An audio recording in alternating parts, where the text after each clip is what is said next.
All right, everyone, get ready, because we are about to take a deep dive into planning a trip to the Netherlands. Sounds exciting. It is. You've given us some really great travel guides to work with, so we can help plan your big trip. Yeah, I'm excited to dig into these. I think a good place to start is by clearing up the whole Holland versus Netherlands thing. Okay, yeah.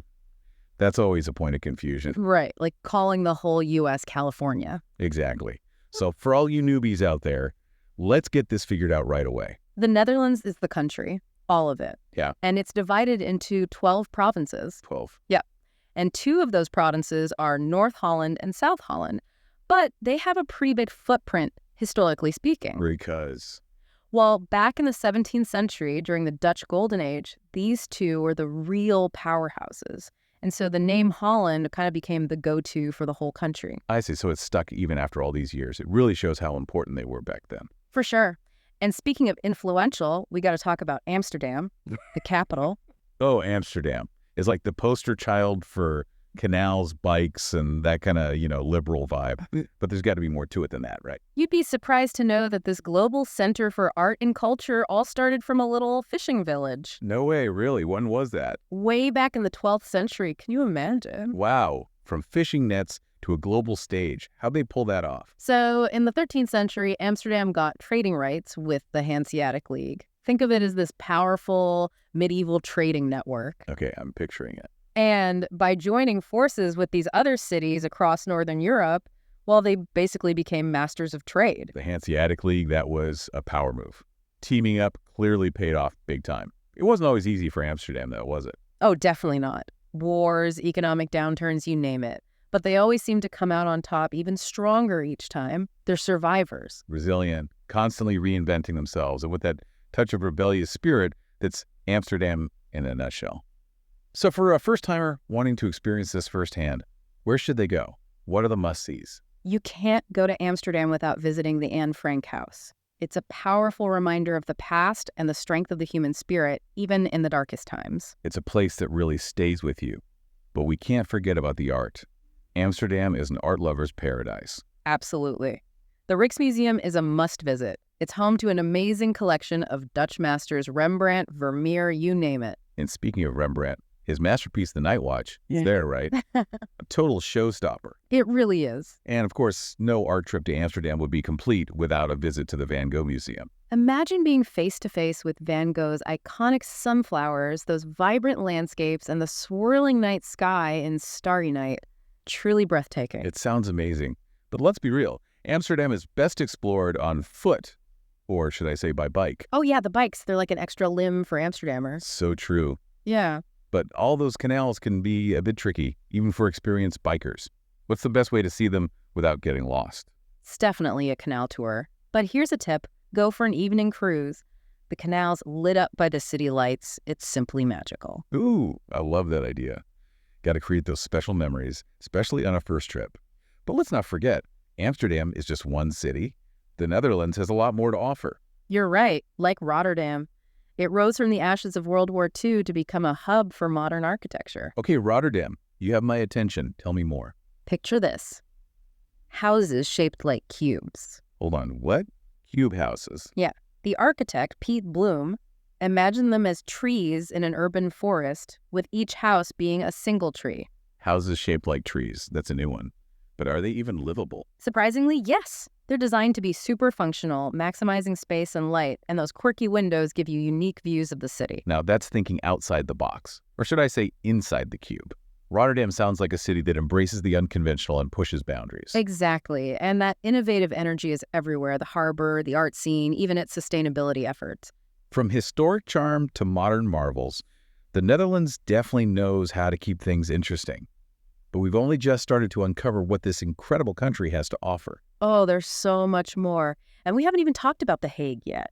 A city deeply connected to the Netherlands' past and its place in the world. So ready to dive into The Hague. It's got a lot going on, history, international justice, and honestly, it's a bit of a hidden gem for travelers looking for a different side of the Netherlands. Hidden gem, huh? That's got me intrigued. Most people probably just think of courts and politics when they hear The Hague. Sure, it does have a rep for being a little more serious than, say, Amsterdam. But It's got its own unique charm, trust me. And its history goes way back, intertwined with the very beginnings of the Netherlands. Right, lay it on me. Let's go back in time. Okay, so picture the 13th century. The Counts of Holland, they wanted a powerful base, right? So they set their sights on The Hague. Strategic move. I bet there were some power struggles back then. Oh, definitely. And that move basically set the stage for The Hague to become a center of government, which it still is today, but on a global scale. From medieval counts to international courts, that's quite a journey. But it wasn't all politics, was it? How else did The Hague become the city it is today? Well, while Amsterdam was busy becoming a trade hub, The Hague was cultivating a different vibe. Think grand palaces, big parks, a refined atmosphere that drew in diplomats, artists, thinkers, you name it.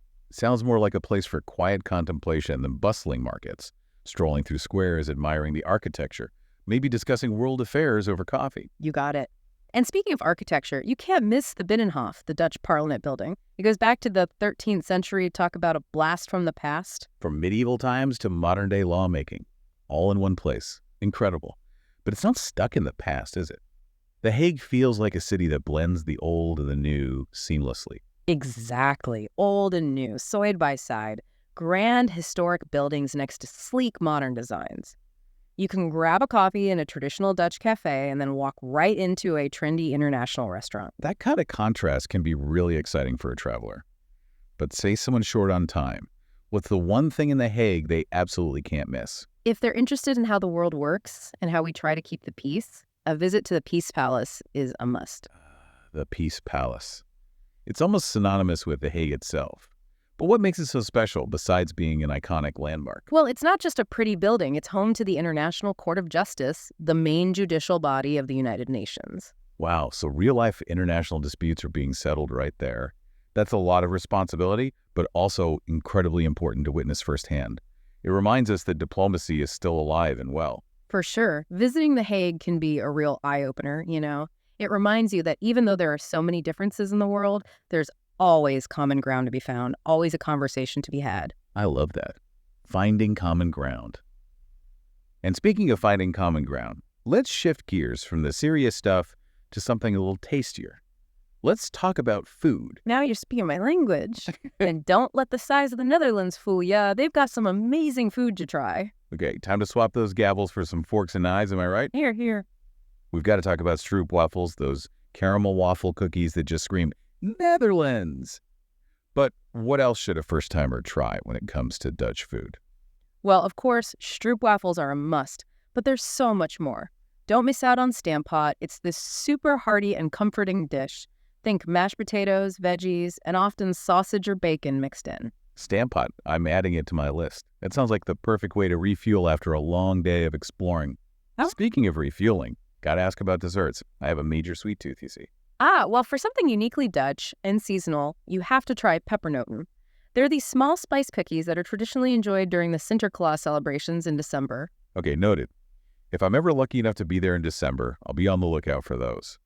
But let's be real, I'm always in the mood for something sweet.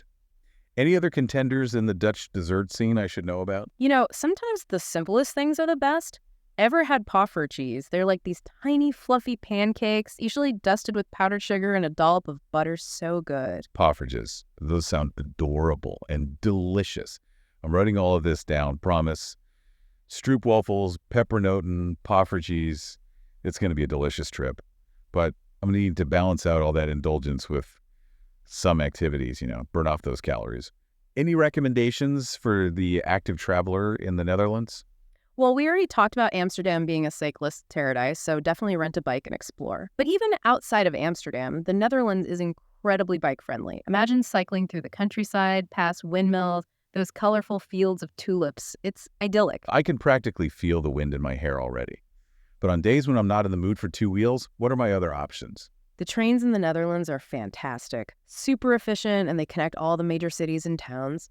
You could easily do a day trip from Amsterdam to Delft, which is famous for its blue and white pottery, or to Utrecht, home to the Dom Tower, which has these amazing panoramic views. All right, transportation, check. Yeah. But before we wrap up, any essential travel tips for a smooth first trip to the Netherlands? Pack for all seasons. Dutch weather can be unpredictable, to say the least, so layers are key.